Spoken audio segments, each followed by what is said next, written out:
Ça y est, vous êtes lancé en tant que secrétaire indépendante, vous avez démarré votre activité ou en tout cas c'est incessamment sous peu, ça va bientôt arriver et là par contre vous avez la grande question pour trouver vos clients. Est-ce que vous allez devoir payer pour avoir des clients qui viennent jusqu'à vous ou en tout cas pour pouvoir en trouver assez et avoir une activité qui fonctionne et pouvoir en vivre? Dans cette vidéo, je vais vous parler justement de cette fameuse question, est-ce que on doit payer pour avoir des clients? Est-ce que c'est impératif? Est-ce que c'est indispensable? On regarde ça tout de suite. Avant toute chose, je vous invite à vous abonner à la chaîne pour voir les prochaines vidéos et à vous inscrire aux emails privés pour recevoir tous mes conseils dans votre boîte mail. Pour savoir si vous allez devoir payer pour avoir des clients, il y a une grande question à laquelle vous devez d'abord répondre. Quel type d'activité je veux avoir exactement? Quelle ampleur je veux que prenne mon activité? Quelle évolution je souhaite pour mon activité professionnelle? De répondre à cette grande question va vous orienter sur le type de prospection que vous allez faire et les moyens que vous allez devoir y mettre. Parce qu'il n'y a pas de règles précises dans la prospection de clients.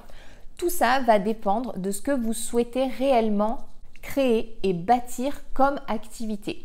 Si vous souhaitez garder une activité totalement raisonnable, que vous souhaitez avoir une entreprise à échelle humaine, comme on peut dire, il ne va pas forcément être nécessaire d'y mettre énormément de moyens et d'investir énormément d'argent.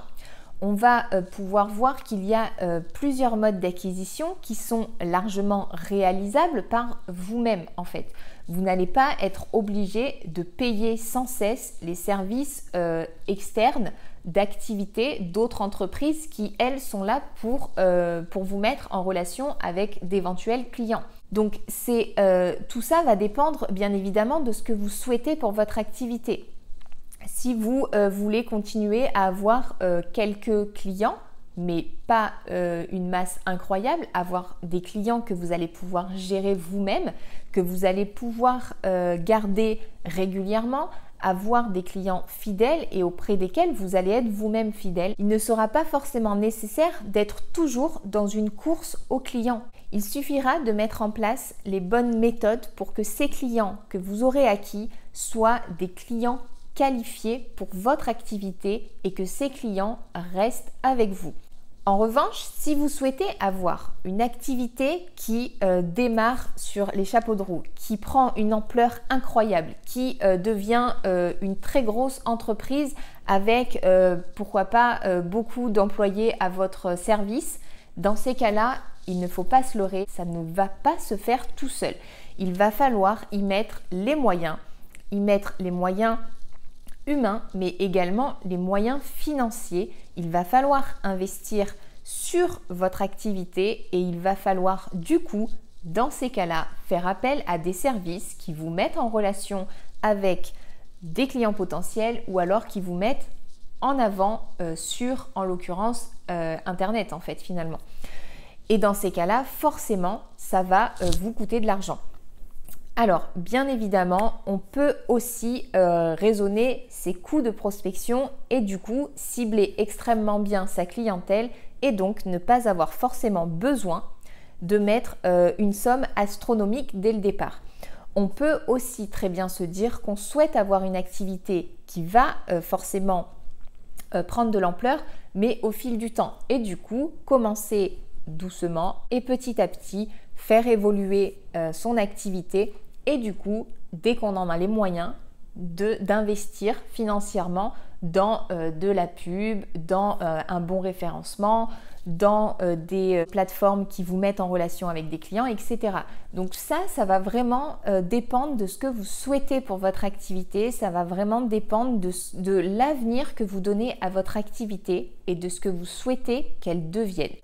On va aussi retrouver le fait de payer pour avoir des retours clients, mais de payer de manière extrêmement raisonnable des frais qui vont vous permettre d'acquérir des clients, mais de manière totalement fluide, sans forcément courir après vos clients et de les faire venir jusqu'à vous pour pouvoir éventuellement anticiper des baisses d'activité qui forcément peuvent arriver à tout le monde en fait.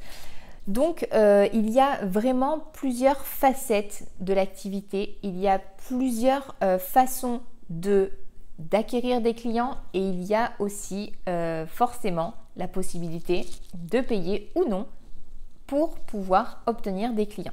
C'est à vous maintenant de décider de ce que vous voulez faire, de la manière dont vous voyez votre activité et de ce que vous pensez qu'il est bon pour faire évoluer votre activité. Si vous voulez nous partager en commentaire les éventuels pubs ou référencements que vous avez fait mettre en place si vous payez des services pour obtenir des clients, ça permettra peut-être à d'autres consoeurs d'avoir encore plus de renseignements pour trouver des clients. N'oubliez pas de vous abonner à la chaîne pour voir les prochaines vidéos et à vous inscrire aux emails privés pour recevoir tous mes conseils dans votre boîte mail. À bientôt dans une prochaine vidéo.